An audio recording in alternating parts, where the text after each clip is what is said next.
Look at the night sky over the Middle East today, and you will see the glow of ballistic missiles, sirens screaming, Iron Dome interceptors shattering the dark, cities holding their breath as warheads rain down from the stratosphere. For decades, the world was told this was just a shadow war, a quiet, deniable game of spies, assassinations, and computer viruses. But the shadows are gone. The masks are off. Iran and Israel are now locked in a direct, existential collision. And the terrifying truth? This didn't happen overnight. It wasn't a sudden breakdown of diplomacy. It was a slow, deliberate march toward the edge of a cliff. A collision course set in motion over 40 years ago. To understand how we got to the brink of all-out war, you have to forget everything you see on the news today. You have to rewind the clock, because the most shocking secret of the Middle East is one that neither side likes to talk about anymore. Iran and Israel were not always sworn enemies. In fact, they used to need each other. They used to be allies. It was the 1950s. Israel was a newly formed state, born in the ashes of the Holocaust, completely surrounded by hostile Arab nations. Egypt to the south, Syria to the north, Jordan to the east. They all had one unified foreign policy. This new country must be erased from the map. There was no peace process. There were only embargoes, sniper fire, and the constant threat of invasion. Israel was entirely isolated, blockaded, fighting for its mere survival. So, Israel's first prime minister, David Ben-Gurion, came up with a desperate survival strategy. It was called the periphery doctrine. The logic was simple, but ruthless. If the neighbors closest to you want you dead, you bypass them. You reach out to the countries on the outer edge of the Middle East, the non-Arab states. And sitting right there, massive, wealthy, and powerful, was the imperial state of Iran. At the time, Iran was ruled by the Shah, Mohammad Reza Pahlavi. He wasn't an Islamist radical. He was a secular monarch, heavily backed by the West. He liked fast cars, expensive suits, and advanced American weapons. And crucially, he didn't trust the Arab states either. The Shah looked at the rising tide of Arab nationalism, especially the radical leaders in Egypt and Iraq, and saw a direct threat to his own throne. So, when Israel quietly reached out its hand, the Shah took it. But it had to be a secret. The Shah knew his own population wouldn't accept an open, public friendship with a Jewish state. So, the alliance was built in the dark.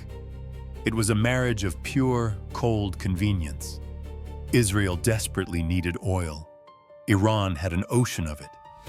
Iran needed advanced agricultural tech and elite military training, while Israel had the best in the world. Together, they built a secret pipeline spanning across the desert to bypass the Suez Canal entirely. Israeli engineers flew in to help rebuild Iranian cities after devastating earthquakes. El Al, the Israeli airline, ran regular, quiet commercial flights between Tel Aviv and Tehran. There was even an Israeli embassy right in the heart of the Iranian capital. It wasn't officially called an embassy, but everyone in power knew exactly what it was. Behind closed doors, the relationship went much deeper. Israeli spies from the Mossad and Iranian intelligence officers from the Savak worked in the exact same rooms. They didn't just share intelligence. They hunted together. Mossad trained the Shah's elite security forces. They exchanged hit lists of radical groups, tracked Soviet weapons shipments, and systematically undermined the regimes in Iraq and Egypt that wanted both of them destroyed. Well, they were the ultimate quiet partners in a very loud neighborhood. It was the perfect geopolitical marriage. For nearly 3 decades, this secret alliance held the entire region together. It was a strategic masterclass. But beneath the surface, the ground was cracking. The Shah's absolute power was blinding him. He was modernizing the country at breakneck speed, forcing Western ideals onto a deeply traditional society, and leaving millions of his own people behind in grinding poverty. His secret police were incredibly brutal. Dissent was crushed without mercy.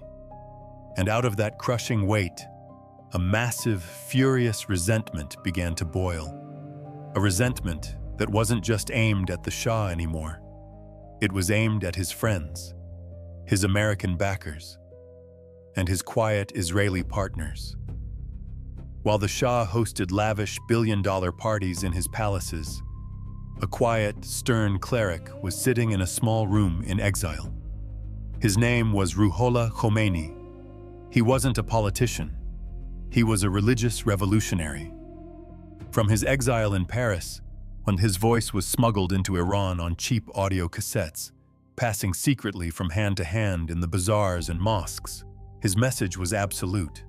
He didn't just want a new government. He wanted to purge the nation of all foreign influence. To him, the Shah was just a weak puppet. The United States was the great Satan. And Israel? Israel was the little Satan. And Khomeini wanted both of them gone. By late 1978, the streets of Tehran were on fire. Millions of people were marching. The military was completely losing control. The Israeli diplomats and spies stationed in Iran started sending frantic, desperate cables back to Tel Aviv. They saw the end coming. They warned their bosses that the Shah's regime was a house of cards about to collapse. But Israeli leadership couldn't believe it. They refused to accept that their most valuable ally in the region was falling. They were blinded by 30 years of unbroken success. So, they stayed. Right up until the final, terrifying moments. When the Shah finally boarded a plane and fled his own country in January 1979, the Israeli diplomats were trapped. The streets outside their compound were filled with millions of revolutionaries. The signs they carried weren't just about the Shah anymore. They were chanting against America, and they were burning the flag of Israel. The secret was out. The quiet partnership was dead. When Ayatollah Khomeini finally stepped off a plane in Tehran, the entire balance of power in the Middle East shattered in a single instant. The Israeli embassy compound was quickly overrun by militants. The Israeli flag was torn down from the roof, and in its place the new Islamic Republic raised a different flag, the flag of the Palestine Liberation Organization. Israel hadn't just lost an ally. They had just watched their most powerful friend transform into their most dangerous, obsessive enemy. The old world was gone. But the nightmare for both nations had only just begun. In 1979, the Israeli intelligence establishment made a fatal miscalculation. They looked at the chaos of the Islamic Revolution in Iran, and they assumed it would burn itself out. They thought Ayatollah Khomeini was just a temporary phase, a religious fanatic who would eventually be overthrown by his own generals. They believed the madness would pass, and the old alliance would be restored. They were wrong. Khomeini wasn't just a political leader. He was an ideological architect. He didn't just want to control the streets of Tehran. He wanted to export his revolution to the entire Muslim world. But to do that, he needed a unifying cause. He needed an enemy so despised that it could bridge the ancient, bitter divide between Sunni and Shia Muslims. He needed the ultimate villain. Israel wasn't just a geopolitical rival anymore, but in the eyes of the new Iranian regime, Israel was a theological cancer, a tumor in the heart of the Middle East that had to be cut out. But for the first few years, it was just talk. just angry, violent speeches echoing in the mosques of Tehran. Because the reality on the map was a massive problem for Iran. They were 1,000 miles away. They didn't share a single inch of border with Israel. Between them lay vast deserts and hostile Arab. How do you destroy a country you cannot even reach?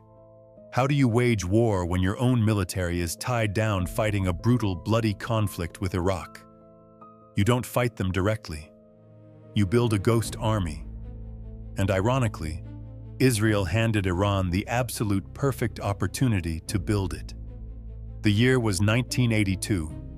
Israel launched a massive, heavy armor invasion of its northern neighbor, Lebanon. But the goal was simple enough: crush the Palestinian militant groups that were using Lebanon as a staging ground to fire rockets into northern Israel. Israeli generals thought it would be a quick, surgical war. Go in, clean house, push the militants back, and leave. Instead, they walked directly into a trap that would haunt them for the next 40 years. Lebanon was already tearing itself apart in a brutal civil war. It was a lawless, broken country, and in that chaos, the leadership in Tehran saw a golden opening.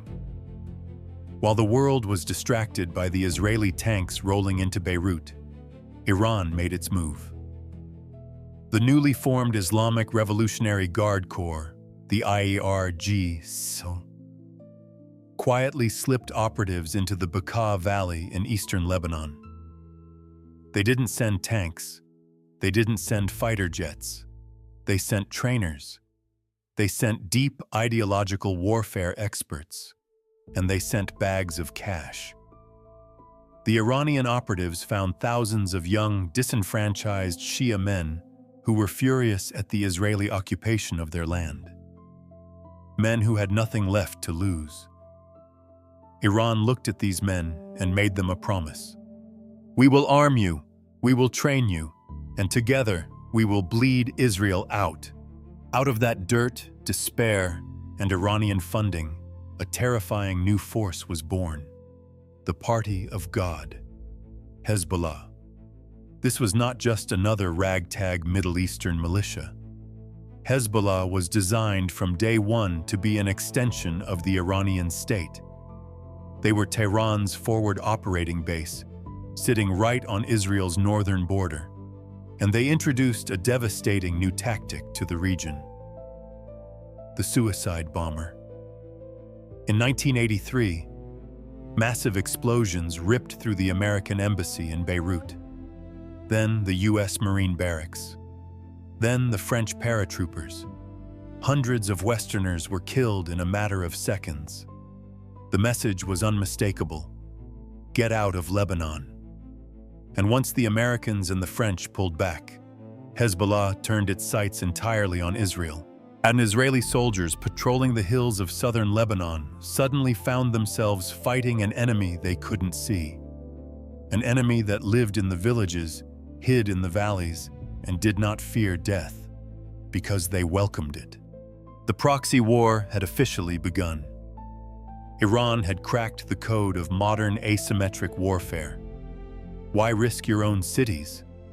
Why risk a direct confrontation with Israel's vastly superior air force, when you can simply pay someone else to do the dying for you? Israel's military planners were stunned. For decades, they had prepared for massive tank battles in the Sinai Desert. They had trained for high-speed dogfights over the Golan Heights against standard Arab armies. They were not prepared for a slow, grinding shadow war funded by a country 1,000 miles away.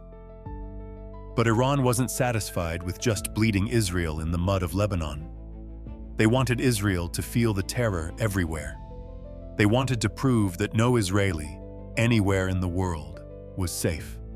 In the early 1990s, the shadow war left the Middle East and went completely global. Buenos Aires, Argentina. March 1992. A suicide bomber drove a pickup truck packed with high explosives directly into the Israeli embassy. The building collapsed into rubble. 29 people were killed. 2 years later, 1994, another massive bomb detonated at a Jewish community center in the exact same city. 85 people dead, hundreds more wounded in the streets. The forensic fingerprints led straight back to Hezbollah, and right through Hezbollah, straight back to the highest levels of the government in Tehran. Israel was suddenly forced to realize a terrifying truth. They were no longer fighting a border dispute. They were fighting an octopus. You can chop off a tentacle in the hills of Lebanon. You can chop off a tentacle in the streets of South America. But the head of the beast was resting safely in Iran, and the head was only growing stronger. Throughout the 1990s, this violent game of cat and mouse defined the region. It was an era of assassinations in European hotels, car bombs in crowded markets, secret financial networks moving millions of dollars in the dark. It was brutal. It was exhausting, but it was still conventional. It was still a proxy war being fought with rifles, rockets, and C4 explosives until the dawn of the 21st century. Because deep underneath the mountains of Iran, buried beneath thousands of feet of solid rock, something else was waking up. The Iranian regime had realized that proxy groups and shadow operatives were not enough to ensure their ultimate survival. If they truly wanted to dominate the Middle East, if they truly wanted to hold a permanent gun to Israel's head, they needed the ultimate insurance policy. In the early 2000s, Mossad agents operating deep undercover began picking up terrifying whispers. Defectors were stepping forward. Satellite imagery began showing massive, unexplained facilities being carved into the sides of mountains. Centrifuges were spinning in the dark. Uranium was being enriched. The era of car bombs was over. The race for the nuclear bomb had just begun. When you fight a shadow war, there is one weapon that ruins the game for everyone: the nuclear bomb. In the early 2000s, the intelligence pouring into the underground command bunkers of Tel Aviv was terrifying. The suicide bombers didn't matter anymore. The proxy militias in Lebanon suddenly felt like a distraction. Because if Iran got the bomb, Israel wouldn't just lose a war. They would lose their country. Israel has a very strict, uncompromising military rule. It is called the Begin Doctrine. It states simply, no enemy of Israel will ever be allowed to acquire a weapon of mass destruction. They proved it in 1981 when Israeli fighter jets obliterated Saddam Hussein's nuclear reactor in Iraq. They proved it again in 2007 when they bombed a hidden reactor in the Syrian desert. But Iran was different. The Iranian regime had studied history. They knew Israel would try to bomb them, so they didn't build their nuclear facilities above ground. They buried them, deep beneath the Zagros Mountains, inside heavily fortified bunkers carved under thousands of feet of solid rock. Iran's centrifuges were spinning. You can't just send a squadron of F-16s to bomb a mountain. The rock is too thick. The facilities are too deep. Israel faced an impossible problem. How do you stop a nuclear program that your bombs cannot reach? You don't bomb it. You break it from the inside. In what is now widely considered a joint operation between US and Israeli intelligence, a new kind of weapon was unleashed. It wasn't a missile. It wasn't a strike team. It was a silent, invisible string of computer code. It was called Stuxnet. Someone, somewhere, smuggled a simple USB flash drive into the highly secure Natanz nuclear facility in Iran. Once plugged in, the malicious code spread quietly through the network. It didn't steal data, it didn't shut the power off, it did something much more sinister. Stuxnet took control of the spinning centrifuges used to enrich uranium. It forced them to spin wildly out of control, tearing themselves apart from the inside. But on the computer screens in the control room, the code played back fake data, showing the Iranian scientists that everything was perfectly normal. By the time the Iranians realized what was happening, roughly a fifth of their entire nuclear centrifuge fleet had been physically destroyed. It was a devastating humiliation for Tehran. It was the world's first true cyber weapon, a digital strike that caused massive physical destruction. But code is only a delay tactic. You can replace machines. If Israel wanted to permanently cripple the Iranian nuclear dream, they had to eliminate the minds building it. The shadow war became brutally personal. Starting in 2010, the streets of Tehran became a hunting ground. Top Iranian nuclear physicists began dying in highly coordinated daylight assassinations. The method was almost always the same. A man riding a motorcycle would pull up next to a scientist's car in heavy Tehran traffic. He would slap a magnetic bomb onto the door and speed away. Seconds later, the car would erupt in a ball of fire. The message from Mossad was written in blood. If you build the bomb, you will not live to see it detonate. Iran was enraged. Their top scientists were being slaughtered in their own capital.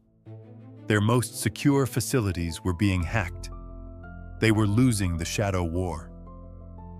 So, Iran decided to change the board entirely.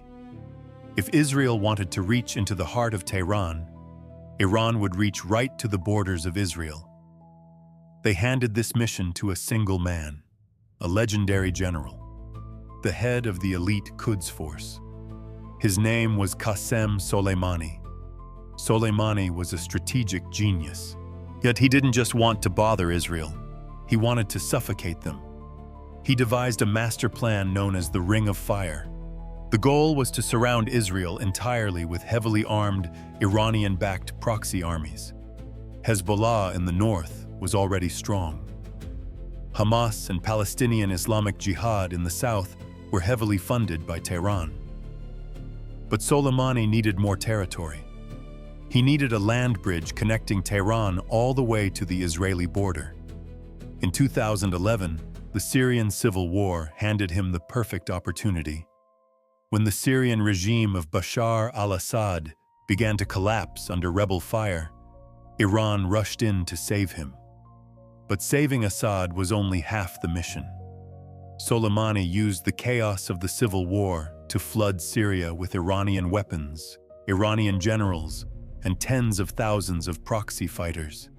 He was building a new front line, right on the edge of the Golan Heights, looking directly down into Israel.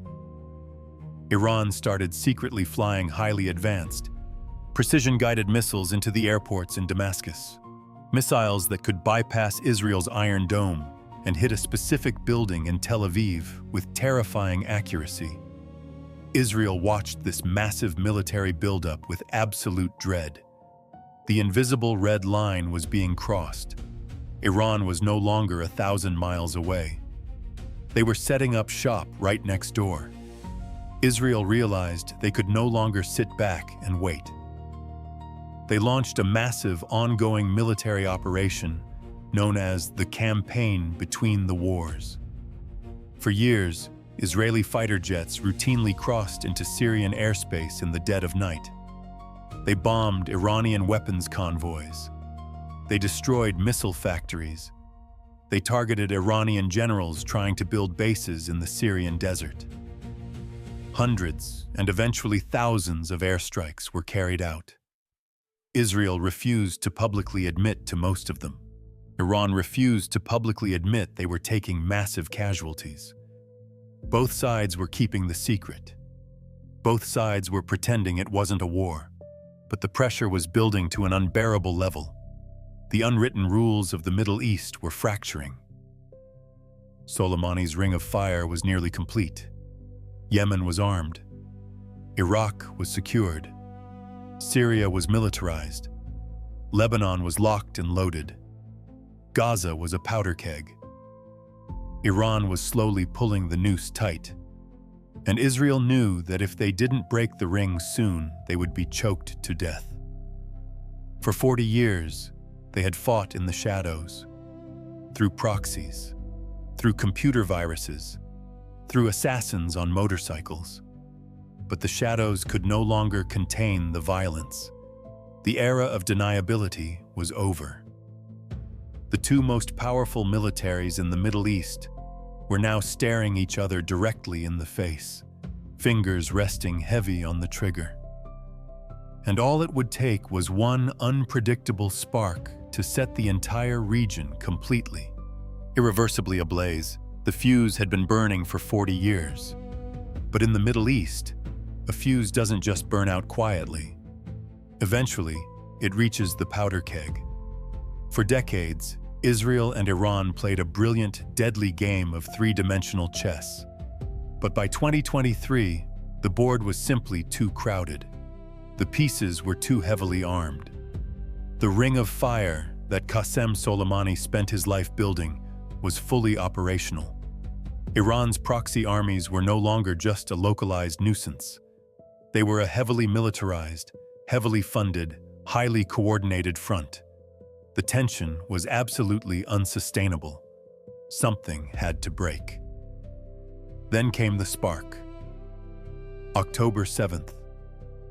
When thousands of Hamas militants shattered the border fence in southern Israel, the entire geopolitical paradigm of the Middle East collapsed in a single morning. This wasn't just a brutal terrorist attack. It was a massive, systemic failure of Israeli deterrence. But in the underground war rooms of Tel Aviv, the generals knew Hamas was only one piece of the puzzle, because almost immediately, the rest of the Ring of Fire activated. The northern front erupted. Hezbollah began firing anti-tank missiles and heavy rockets into Israeli towns, forcing tens of thousands of Israelis to abandon their homes. 1,000 miles south, the Houthis in Yemen started launching ballistic missiles across the Red Sea. Militias in Iraq and Syria began targeting American and Israeli positions with suicide drones. The trap was sprung. Iran didn't even have to fire a single shot from its own soil. They just sat back in Tehran and watched the chaos unfold. But the leaders in Tehran made a massive miscalculation.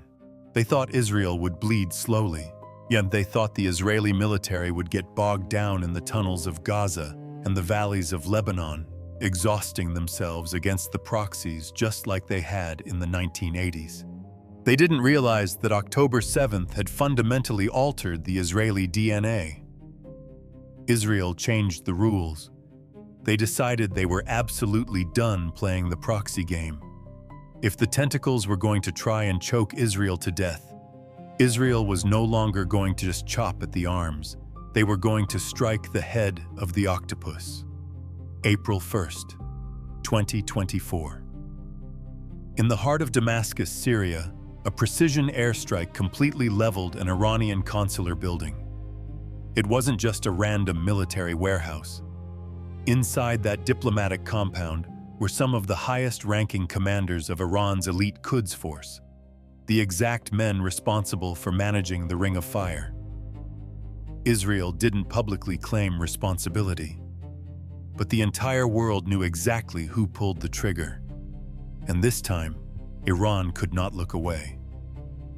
For decades, Iran had absorbed Israeli airstrikes in Syria quietly. They played the long game. They denied the damage. They kept the shadow war in the shadows.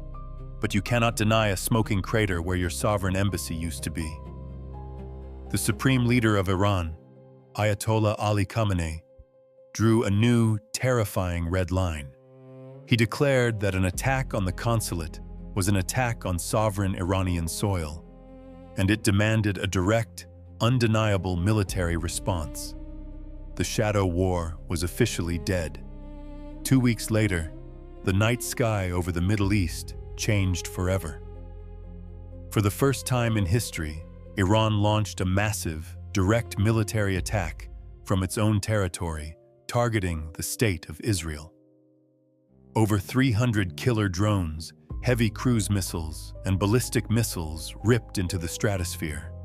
It was a terrifying, unprecedented swarm of advanced weaponry. Sirens wailed across the entire state of Israel. Millions of civilians rushed into reinforced bomb shelters, waiting for the impact. High above the atmosphere, the Israeli Aero Defense System, backed by American, British, and Jordanian fighter jets, intercepted the incoming apocalypse. The night sky lit up with massive explosions. It was a localized Armageddon playing out in real time. Almost all the projectiles were shot down. The physical damage on the ground was minimal, but the psychological damage was permanent. The Rubicon had been crossed. For 40 years, both sides had relied on plausible deniability. They assassinated scientists in traffic. They hacked nuclear facilities with silent code. They funded proxy armies with bags of unmarked cash. But they never fired directly at each other's capitals. That taboo was gone. And once a taboo is broken in the Middle East, it never comes back. The retaliation only escalated, while the unwritten rules of engagement were shredded. Israel pushed all of its chips into the center of the table. In a staggering display of intelligence penetration, the leader of Hamas, Ismail Haniyeh, was assassinated in a highly secure military guest house in the very heart of Tehran. A humiliating, devastating blow to Iranian security. Weeks later, the shadow war turned into a science fiction nightmare. Thousands of pagers and walkie-talkies belonging to Hezbollah operatives detonated simultaneously across Lebanon. Then, the crown jewel of Iran's proxy network, Hezbollah leader Hassan Nasrallah, was eliminated in a massive, earth-shattering bunker-buster strike in Beirut. Iran responded again. More ballistic missiles, more direct strikes tearing through the atmosphere. The cycle of escalation is no longer theoretical. It is the new, horrifying reality. Look back at where this story started. In the 1950s, Israel and Iran were secret allies. Now they shared oil pipelines, they shared elite intelligence, and they shared a mutual fear of Arab nationalism. They needed each other to survive. The Persians and the Jews, two ancient civilizations with a history of cooperation dating back thousands of years to Cyrus the Great, were building the future together. But geopolitics is a ruthless, unforgiving machine. Regimes fall, ideologies shift, the maps are redrawn in blood. The Islamic Revolution replaced a secular, pragmatic monarch with a radical, uncompromising theocracy. And a quiet, strategic partnership turned into a bitter holy war. Iran decided that their ultimate religious and political destiny required the complete destruction of Israel. Israel decided that their ultimate survival required preventing Iran from ever achieving that goal. It is a pure zero-sum game. There is no compromise to be found. There is no middle ground to negotiate. When one nation's foundational ideology demands the erasure of another, and the other nation's foundational doctrine is never again, a collision is not just likely, it is absolutely inevitable. For 40 years, they managed to fight in the dark. They contained the violence to the shadows, but shadows disappear when the fire gets too close. Today, the masks are off. The proxy armies are fully unleashed. The uranium centrifuges are spinning faster than ever before. And the ballistic missiles are already locked into their coordinates. Iran and Israel were always headed for this exact moment. The only question left now is who survives the fallout.